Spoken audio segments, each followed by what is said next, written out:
ओम शांति। परख शक्ति, the power to discern और द पावर टू डिस्क्रिमिनेट। आज इस शक्ति को हम विस्तार से समझेंगे। हम सब अपने जीवन में सुख और शांति चाहते हैं, परंतु ये जीवन कुछ चेस के गेम की तरह या शतरंज के खेल की तरह है। जैसे शतरंज में कौन सा मोहरा कब चलाना है, जिससे राजा सुरक्षित रहे, वो खिलाड़ी निश्चित करता है। इसी प्रकार हमारे जीवन के साम्राज्य में सुख और शांति कायम रहे, इसके लिए कौन सी शक्ति, कौन सी युक्ति हमें कब अपनानी चाहिए, ये परख शक्ति निश्चित करती है। आपके पास बहुत साधन, सुविधाएं, सहूलियतें उपलब्ध है, परंतु वो साधन उपयोग में नहीं आ रहे हैं, तो क्या वो साधन कोई काम के हैं? आपके पास नॉलेज है, स्किल्स है, गुण, शक्तियां है, परंतु वो नॉलेज को प्रैक्टिकल में कैसे अप्लाई करे, कब अप्लाई करे, ये सूझ नहीं है, तो फिर वो नॉलेज कोई काम का नहीं रहता। समझो मीटिंग है, उसमें आपको पार्टिसिपेट होना है, इन्वॉल्व होना है, सजेशंस देना है, और कभी तो आपको डिसीजन को सुन करके अपने सजेशन से न्यारा होकर उस डिसीजन को स्वीकार करना होता है।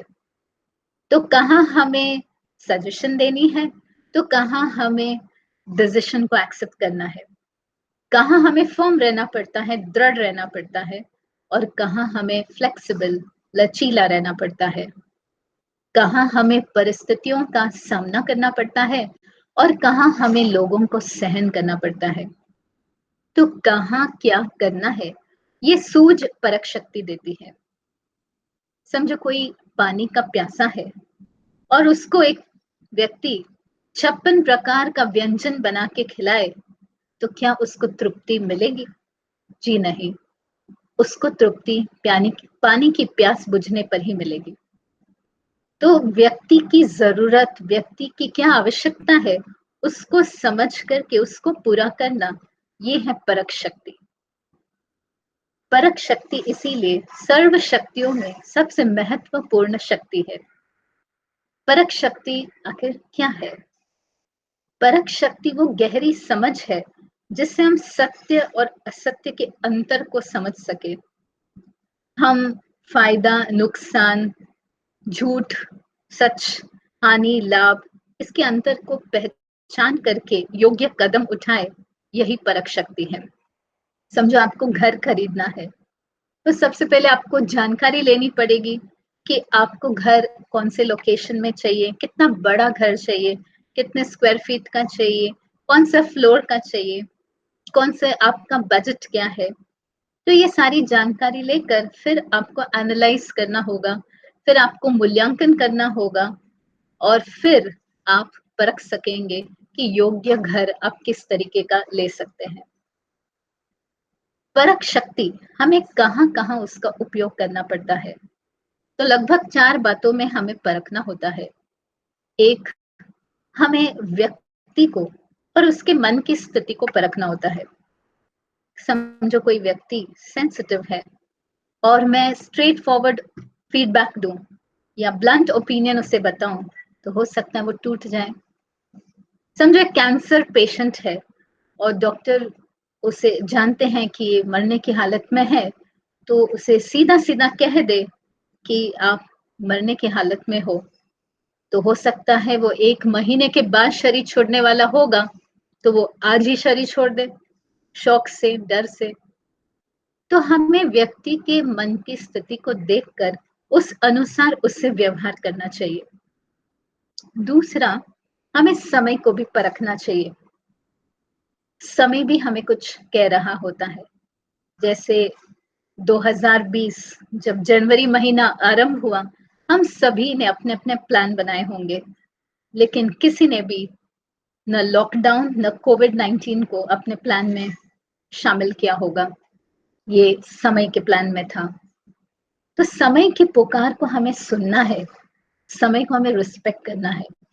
समझो आज रात को आपका दिल्ली का ट्रेन है 10:30 बजे का, और आप अपना सारा काम निपटा के आप 11 बजे प्लेटफॉर्म पहुंच जाते हो, तो क्या होगा?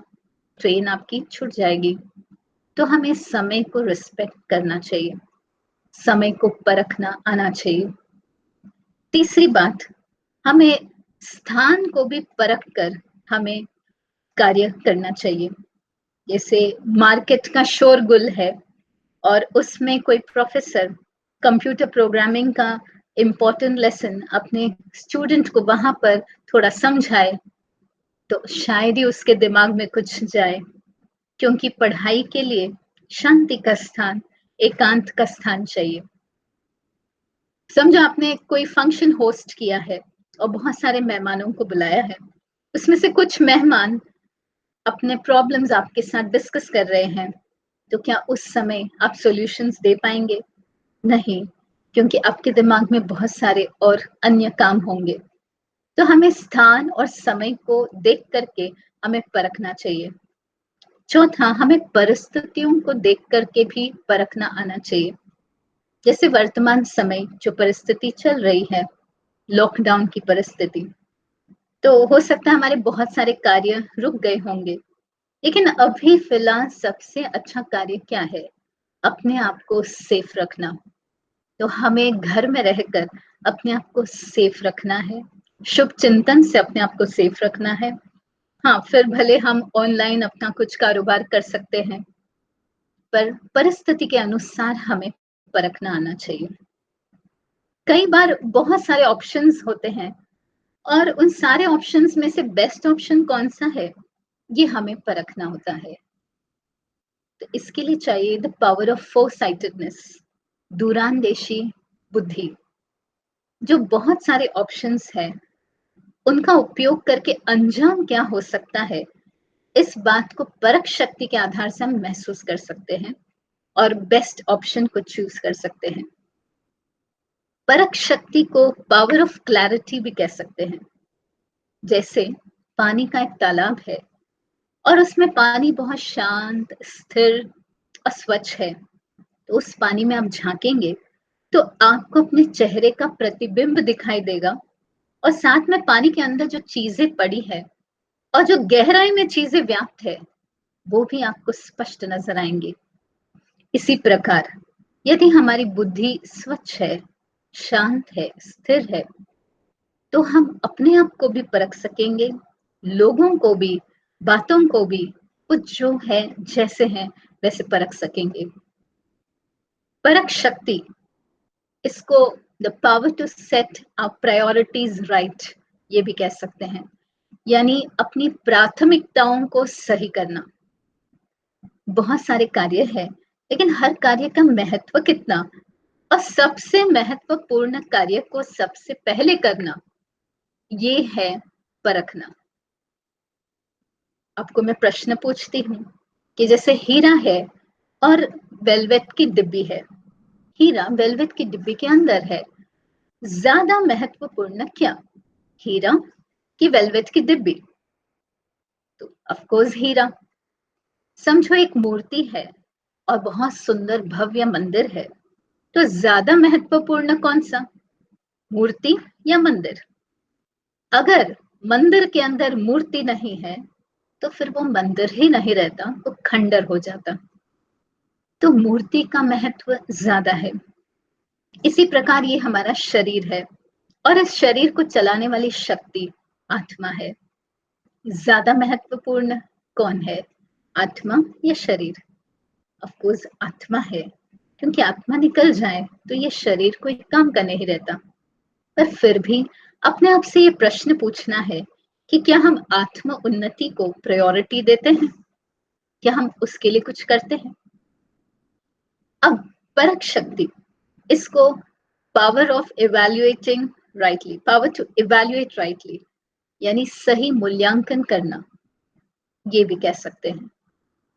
एक कहानी है, एक किसान था, उसके दो बेटे थे और उसके पास एक खेत था, एक बंजर जमीन का टुकड़ा था।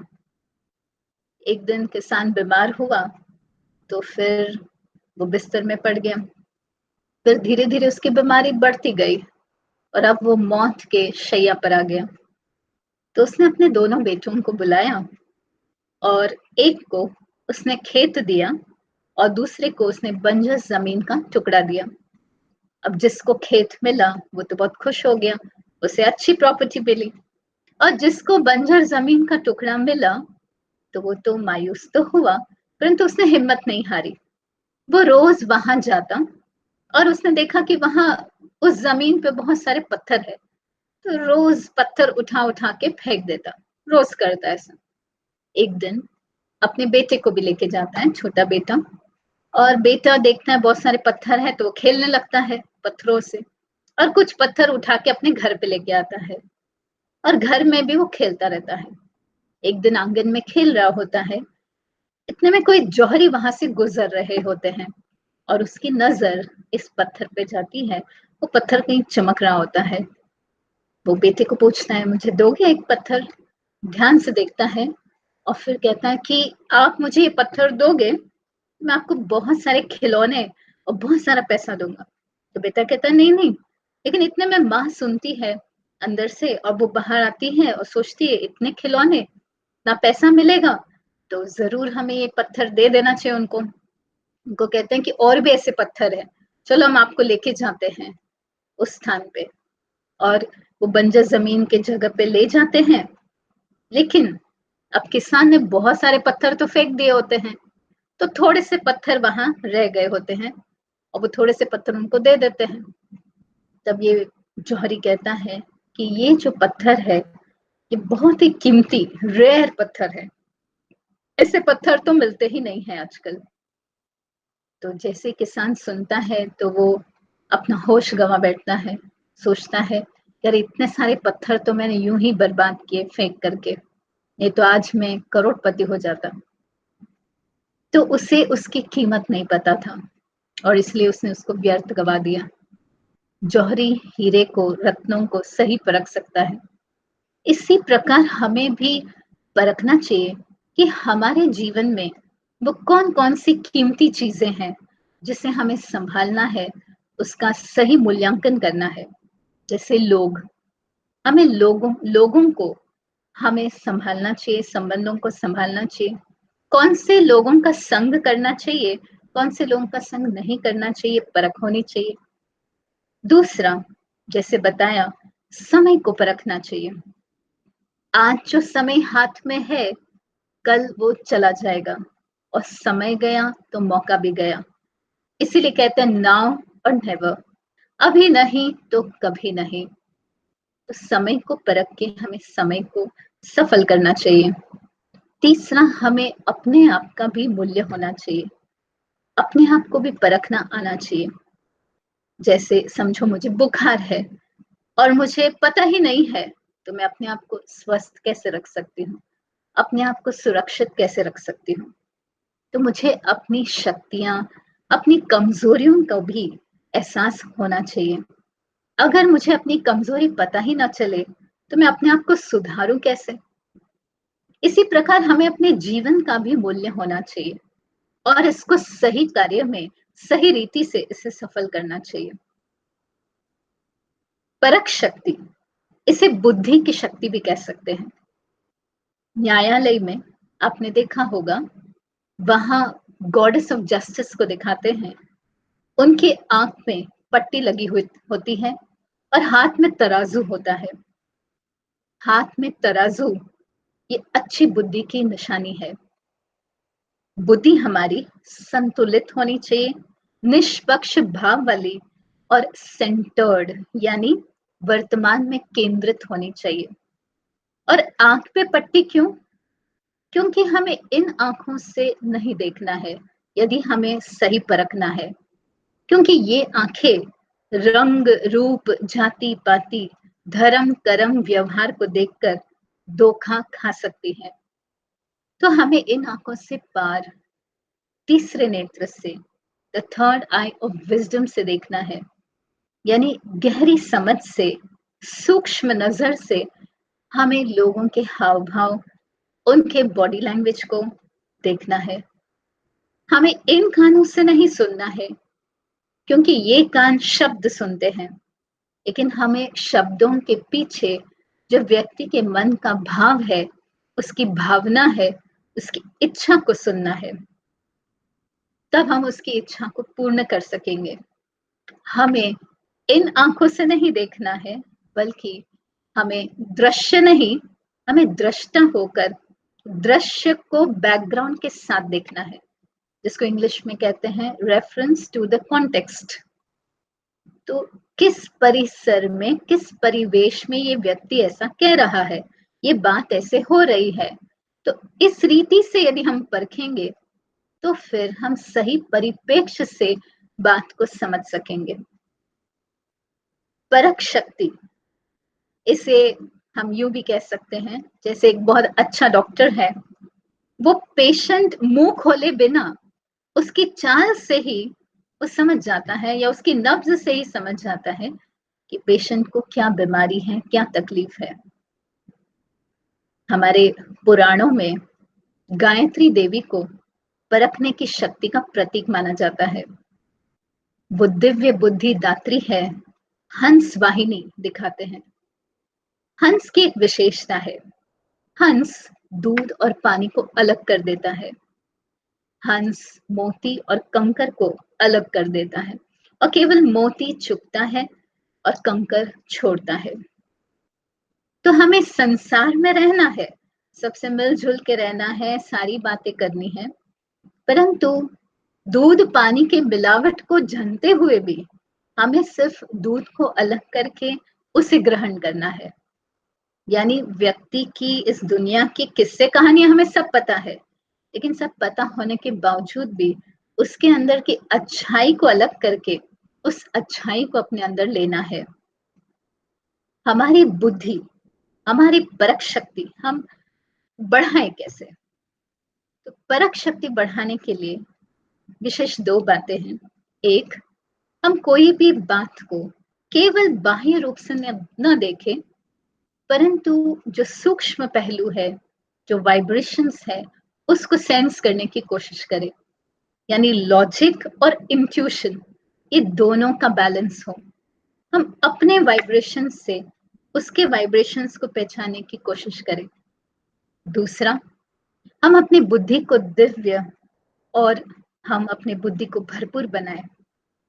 बुद्धि को पात्र भी कहा जाता है, तो बुद्धि रूपी पात्र में क्या चीज होना चाहिए, किससे भरा हुआ होना चाहिए? बुद्धि रूपी पात्र में विजडम, अच्छी समझ, अच्छा ज्ञान होना चाहिए।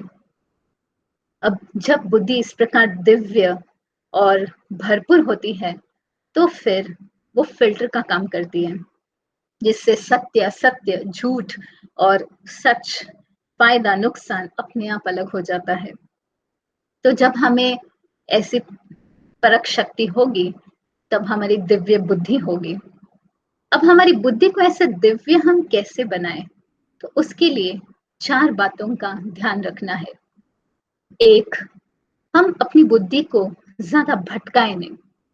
दूसरा, हम अपनी बुद्धि को बहुत ज्यादा विश्लेषण में ना लगाए कि क्या करे, कैसे करे, क्योंकि टू मच प्रश्नों में जाने से हम जैसे प्रश्नों के जंगल में चले जाते हैं, फिर हम उससे बाहर निकलना मुश्किल हो जाता है। तीसरा, हम अपनी बुद्धि को बहुत फोकस्ड रखें, अपने बुद्धि को लोड फ्री रखें, बहुत सारे ऑप्शंस, बहुत सारे ऑब्जेक्ट्स से बुद्धि को फ्री रखें। तो इस तरीके से यदि हम अपनी बुद्धि का ध्यान रखते हैं, परहेज रखते हैं, तो परख शक्ति की गिफ्ट हमें प्राप्त होती है।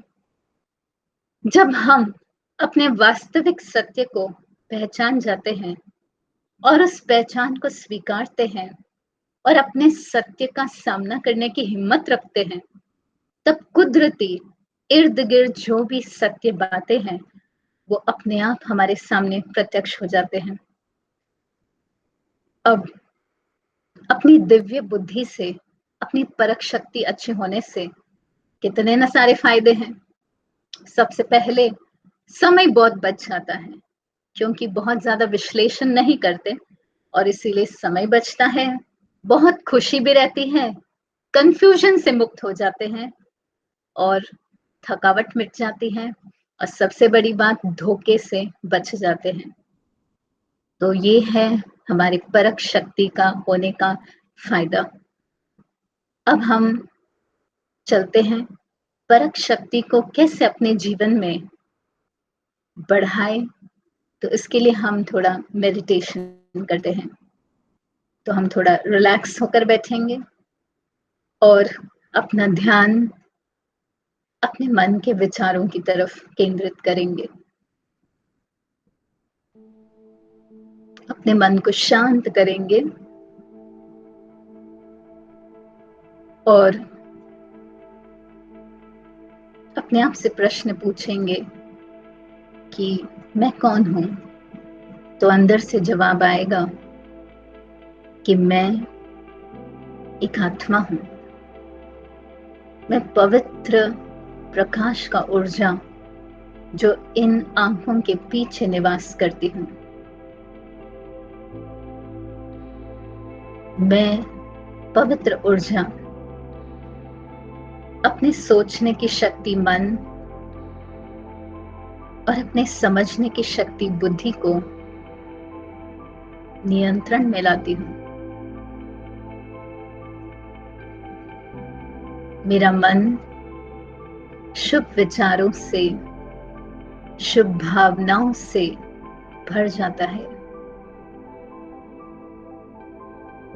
इस सोल कॉन्शियस स्टेज में, इस सोल अवेयरनेस स्टेज में जो भी सत्य है, जो भी हकीकत है, वो सब बातें जैसे प्रकाशित हो जाते हैं। अब वो जो है जैसे हैं, मुझे जैसे स्पष्ट देखने में आते हैं। अब सुंदर विचारों को मैं अपनी स्मृतियों में छलकाती हूँ, जिससे मेरी बुद्धि स्वच्छ दिव्य हो रही है।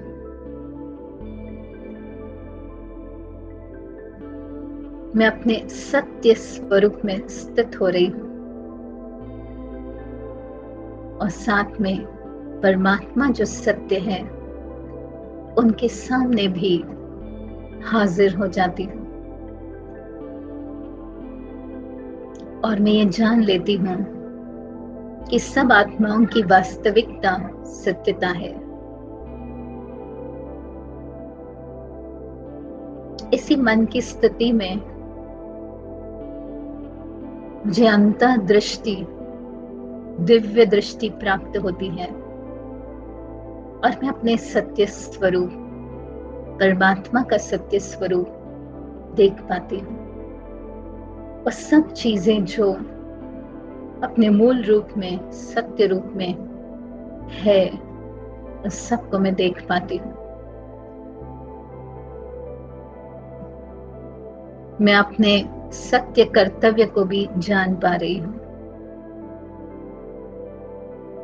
मेरे आंखों के ऊपर जो झूठ का पर्दा था वो मैं अब हटा रही हूँ। और जैसे मैं हटाती हूँ तो चारों तरफ जो सत्य है वो मुझे नजर आ रहा है। अब इस दुनिया की जो भी चमक धमक आकर्षण है, वो आकर्षण में मैं नहीं फंस सकती, क्योंकि मेरी परखने की शक्ति अब केंद्रित हो गई है। परखने की शक्ति से सूक्ष्म अंतरों को मैं महसूस करने लगी हूँ। मेरी अंतरात्मा मेरे सुखमय जीवन को मार्गदर्शन दे रही है। मैं अपने मन को खुश और संतुष्ट रखती हूँ, क्योंकि तृप्त मन कहीं भी फंस नहीं सकता।